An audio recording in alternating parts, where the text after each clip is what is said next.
ಹೊಟ್ಟೆ ತುಂಬ ಹಸುವಾಗಿದೆ. ತಡಿ ವಂಶಕ್ಕೆ ಕಾಲ್ ಮಾಡೋಣ.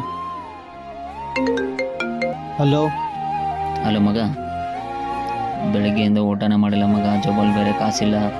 ಹೌದಾ, ಆಯ್ತು ಹೇಳು, ಊಟ ಮಾಡ್ಕೊಂಡು ಫೋನ್ ಮಾಡು, ಫೋನ್ಪೇ ಮಾಡ್ತೀನಿ.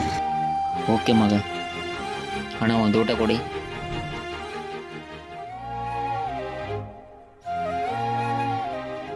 ಅಣ್ಣ ಎಷ್ಟಾಯ್ತು? 100 ರೂಪಾಯಿ.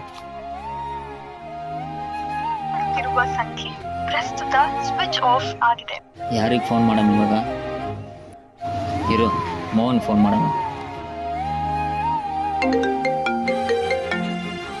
ಹೇಳ ಶಿವ. ಹಲೋ ಮಚ್ಚ, ಎಲ್ಲಿದ್ದೀಯಾ?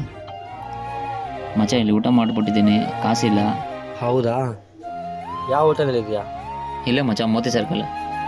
ಸರಿ ಅಲ್ಲೇ ಇರು, 10 ನಿಮಿಷ ಬರ್ತೀನಿ.